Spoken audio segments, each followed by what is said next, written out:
चंद्रावत. गावावरून आईचा फोन आला तेव्हा देवधर फोन बघतच बेडवर पडला होता. त्याला आता आईशी बोलायची इच्छा नव्हती, पण नाही उचलला तर ती काळजी करत बसेल या एका मुद्द्यामुळे त्याने फोन उचलला. हॅलो, देवधर म्हणाला. हॅलो, अरे पोरा, आई बोलते मी तुझी. देवधरची आई म्हणाली. बोल, का केला होतास फोन? देवधरचा खोल केलेला आवाज देवधरच्या आईला जाणवत होता. मी असाच केला होता, पण तुला काय झालंय देवधर? असा का आवाज लागतोय तुझा? बँकेचा काही ताण आहे का? देवधरची आई आपुलकीने बोलत होती. तिला देवधरच्या मनातलं वादळ जाणवलं होतं. नाही ग, बँकेत काही नाही, देवधर मोजकं बोलत होता. अरे आई आहे मी तुझी, मला नाही सांगणार? काय झालंय नेमकं ते तरी सांग. देवधरच्या आईला आता त्याची काळजी वाटायला लागली होती.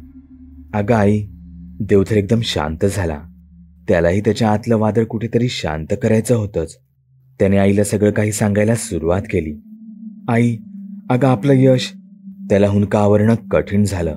तो रडायला लागला. अरे, असा का रडतोस? आणि काय झालं यशला? आता मात्र देवधरच्या आईचा धीर सुटत चालला होता. आई, अगं आपला यश गेला. दूर दूर गेला. जिथे माणूस संपतो तिथे गेला. देवधरला पुन्हा हुंदका फुटत होता. अरे असं काय बोलतोयस तू? नीट सांग ना. देवधरच्या आईच्या मनापर्यंत पोहोचूनही तिचं आईचं मन काही मानायला तयार नव्हतं. शेवटी यशही तिला देवधरासारखाच होता. तो काही त्यांच्याकडे जास्त वेळा आला नव्हता, पण जेव्हा केव्हा आला होता तेव्हा पोराने लळा लावला होता. हो आई, यश गेला, कायमचा सोडून गेला. परवा रात्रीच गेला. शरीरात रक्ताचा एक थेंबही नव्हता. देवधरने सारं काही सांगून टाकलं आणि मनसोक्त रडू लागला. तिथे त्याच्या आईनेही हंबरडा फोडला. पोराने लळा लावला होता. तो होता म्हणून देवधरची काळजी नव्हती, पण आता तिनेही अश्रूंना वाट मोकळी करून दिली. पण देवधरने काल सकाळचा प्रसंग त्याच्या आईला सांगितला नाही. नाहीतर तिने त्याला ताबडतोब गावी बोलवून घेतलं असतं, आणि ते त्याला नको होतं. पहिलं कारण म्हणजे बँक इथे शहरात होती, आणि दुसरं म्हणजे तो गावात रमला नसता. त्याला काही काळ का होईना एकटं राहायचं होतं. शेवटी आईचा फोन आला आणि तो पुन्हा फोनमध्ये डोकं खुपसून बसला. सकाळ टळून गेली. आता दुपार होत आली होती. त्याच्या जेवणाचा काही पत्ता नव्हता. उठायची इच्छा नव्हती, पण नाईलाजाने तो उठला. घरात काहीच नव्हतं. त्याला खाली जाऊन काहीतरी आणावं लागणार होतं. चला, पोटाचा धर्म केला पाहिजे, तो मनोमन म्हणाला आणि खाली जायला निघाला. त्याला कालपासून खूप दडपण जाणवत होतं. तो सतत दडपणाखाली होता. त्याने शूज चढवले आणि दरवाजा उघडला. घर लॉक करायला लागला. सगळं काही शांत होतं, पण ही शांतता त्याला नको होती. याचीच त्याला भीती वाटत होती. तो घर लॉक करून खाली जाण्यासाठी जिना उतरू लागला. तो पटापट जिना उतरत होता. अखेर तो खाली आला. आलो बाबा एकदाचे खाली, देवधर स्वतःला म्हणाला. ऊन होतंच. दुपार झाली होती. त्याला आधी किराणा दुकानात जावं लागणार होतं. किराणा त्याच्यापुरता तरी आणावा लागणार होता. भाजी घेण्यासाठी मंडईत जावं लागेल, तो म्हणाला. किराणा घेऊन तो बाजारात निघाला. भाई, ये कितने को दिया? देवधरने विचारलं. ओ भाऊ, टमाटे घ्या, भोपळा घ्या. बाजारात वर्दळ होती. ही काही अंशी का होईना पण देवधरला सुखावत होती. देवधरने बटाटे, कांदे, टोमॅटो व बाकी काही भाजी घेतली आणि तो निघाला. आता पुन्हा घरी जायचं म्हणून त्याचं मन दडपणाखाली गेलं होतं. आता कुणीतरी शोधायलाच पाहिजे, देवधर म्हणाला आणि चालायला लागला. तो घरी आला. सडकून भूक लागली होती. त्याने लगेचच काहीतरी बनवायला घेतलं. भाजी चिरायला सुरुवात केली. त्याआधी किराणा भरला. देवधर,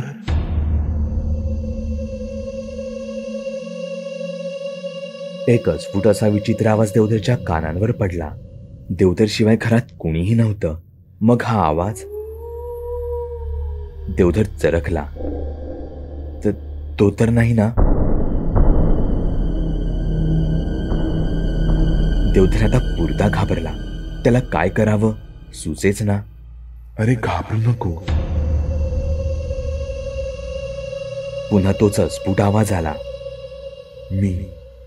मी. तो आवाज हवेतच विरून गेला. कोण होतं? का होतं काहीच कळलं नाही.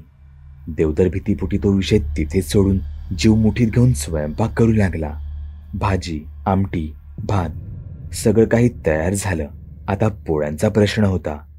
त्याने कणिक मळली आणि थोड्या वेळासाठी तो त्याच्या खोलीत गेला. त्याचा फोन तिथेच होता. त्याने सहज म्हणून फोन हातात घेतला आणि त्याची बोबडी वळली.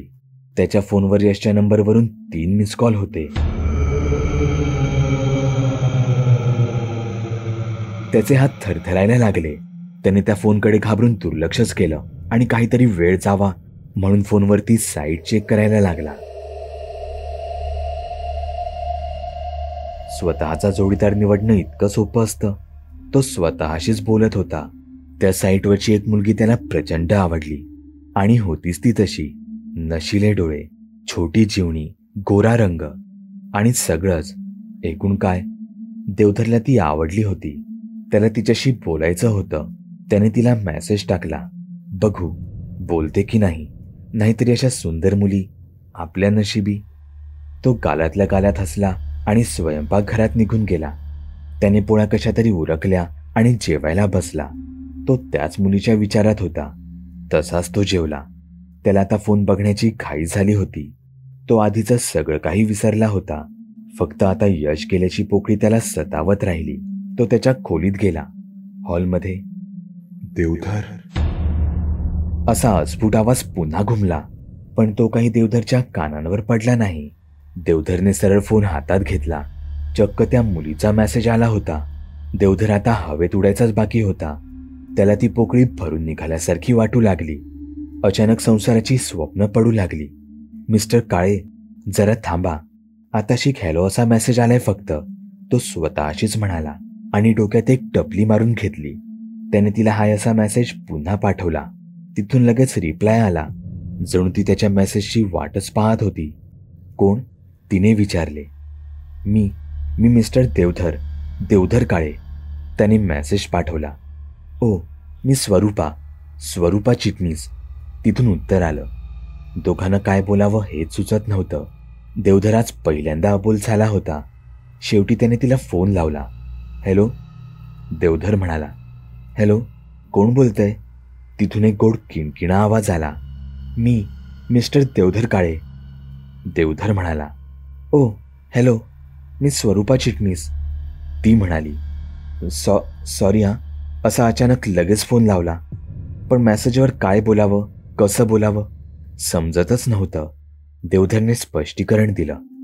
अहो, इट्स ओके, ठीक आहे. समोरून नाजूक हसण्याचा आवाज आला. खरं तर अजूनही काय बोलावं काही कळत नाहीये. देवधर म्हणाला. मग ठेवू का फोन? स्वरूपा मिश्किल हसत म्हणाली. आणि मग एकदम मोठ्याने हसली. तुम्ही पण ना? देवधर सुद्धा हसायला लागला. तुम्ही नाही, तू. आता मैत्री होतेच आहे तर मध्ये जाऊचे सोपस्कार कशाला? ती पुन्हा हसली. बरं, ठीक आहे, तू. ओके, देवधर हसत म्हणाला. आता कसं? बरं, मी तुम्हाला तू म्हटलं तर चालेल ना? ती जरा सावरत म्हणाली. आता हे काय विचारणं झालं? आताच तर तू म्हणालीस ना? देवधर लटकत चिडत म्हणाला. बरं, बाकी काय करतोस तू? तिने विचारले. मी काय, असंच नोकरी करतो. तो म्हणाला. तू काय करतेस? त्याने विचारले. मी घरी माशा मारते. ती पुन्हा खळखळून हसली. विनोदी आहेस तू, तो त्याचं हसू सावरत म्हणाला. पलीकडून फक्त हसण्याचा आवाज आला आणि लगेचच बंद झाला. मग शब्द ऐकू आले. माझा स्वतःचा व्यवसाय आहे, ब्युटी प्रॉडक्टचा. ती म्हणाली. अरे वा, म्हणजे तुझ्यासारखं इतरांनाही सुंदर बनवतेस वाटतं. देवधरने अप्रत्यक्ष तिची स्तुती केली. पलीकडून फक्त हसण्याचा आवाज आला. अरे वा, लाजताही येतं वाटतं आपल्याला. देवधरने पुष्टी जोडली. जा रे. पलीकडून तोच नाजूक कातळ आवाज आला. बरं, आता आपण नंतर बोलू, मलाही जायचंय, जरा काम आहे. ती म्हणाली. बरं, रात्री पुन्हा फोन करतो. देवधरला आता तिच्याशिवाय काही चैन पडणार नव्हतं. बरं, चल ठेवते फोन. तिने फोन ठेवला. देवधरने बेडवर स्वतःला झोकून दिलं. त्याला आता चैन पडत नव्हते, कशाचे भानही नव्हते. तो सगळं काही विसरला होता. त्याला आता फक्त स्वरूपा दिसत होती. तो स्वप्नात जात होता, पुन्हा बाहेर येत होता. मिस्टर देवधर, तुम्ही चक्क प्रेमात वगैरे पडलात की काय? त्याने स्वतःलाच प्रश्न विचारला आणि गालातल्या गालात हसून स्वतःच त्या प्रश्नाचे उत्तरही देऊन टाकले. कदाचित हिच्याशीच आपली गाठ पडणार होती म्हणून थांबलो बहुधा. तो स्वतःशीच बोलत होता. त्याच्या डोळ्यांसमोरून स्वरूपा हटत नव्हती. सतत तिचा चेहरा डोळ्यांसमोर. शब्द शब्द काय, त्याने तर अर्ध्याहून अधिक शब्द तिचे ऐकलेही नव्हते. तिच्या नाजूक आवाजातच तो घुटमळून पडला होता. त्याला या क्षणी यशची प्रचंड आठवण झाली. तो असता तर नक्कीच त्याने आपल्याला चिडवलं असतं. आपण प्रेमात पडलो म्हणून खुशही झाला असता. त्याला तो प्रसंग आठवला जेव्हा यश देवधर बरोबर गावी गेला होता. दोघेही जेवायला बसले होते. देवधरची आई तिच्या दोन्ही पोरांना वाढत होती आणि ते जेवताना कौतुकाने पाहत होती. दोघांनाही सडकून भूक लागली होती. खा हं, अजून खा. तिथे हाल होत असतील ना? देवधरच्या आईने विचारले. काही हाल नाही ग आई, आम्हा दोघांना अगदी छान स्वयंपाक बनवता येतो, देवधर म्हणाला. अरे पण बँकेतून येऊन थकून जात असाल आणि जेवण करण्याचा कंटाळा म्हणून तसेच अर्धपोटी झोपत असाल. देवधरच्या आईने तिच्या मनातील काळजी बोलून दाखवली. अरे जरा सुना आणा मला, देवधरची आई म्हणाली. अहो आई आणू, घाई काय आहे, यश म्हणाला. तू काही बोलू नको. तुला मी ह्याला समजावायला सांगते तर तू आपल्या याचीच बाजू घेतोस, या बापडीला टाकतोस बाजूला, देवधरची आई लटक्या रागात म्हणाली. आई तुम्ही थांबा बरं जरा, मी समजावतो त्याला. यश देवधरच्या कानाशी जाऊन काहीतरी कुजबुजला. गधड्या, मला बनवतेस होय रे, थांब आता. देवधरची आई उठली. यश स्वयंपाकघरात पडायला लागला. देवधर हसत राहिला. तेव्हा पुन्हा शहरात आल्यावर यशनेच हे ॲप देवधरला उघडून दिले. लेका, शोध माझी वहिनी याच्यावर आता, यश म्हणाला. यशच्या आठवणीने देवधरचे डोळे पुन्हा पाणावले, पण लगेचच स्वरूपाच्या आठवणीने त्याचे मन सुखावले. तो स्वप्नसागरात न्हाऊन गेला. तो संध्याकाळच्या स्वयंपाकाच्या तयारीला लागला. स्वरूपा अजून त्याच्या मनात तशीच होती. प्रत्येक काम तो गालातल्या गालात हसत करत राहिला.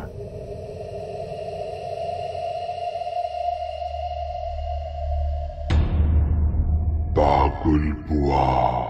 चॅनलवर अपलोड केलेल्या नवीन व्हिडिओची नोटिफिकेशन मिळवण्यासाठी चॅनल सबस्क्राईब करायला विसरू नका. व्हिडिओ आवडला तर आमच्या मेहनतीचा मोबदला म्हणून तो लाईक करून मित्रांसोबत जरूर शेअर करा. चॅनलवरचे इतर व्हिडिओ पाहण्यासाठी इथे क्लिक करा. तसेच चॅनलवरची प्लेलिस्टही चेक करा. दर दिवशी नवनवीन भूतांचे व्हिडिओ बनवून मी तुमचं मनोरंजन करत राहू याची खात्री बाळगा.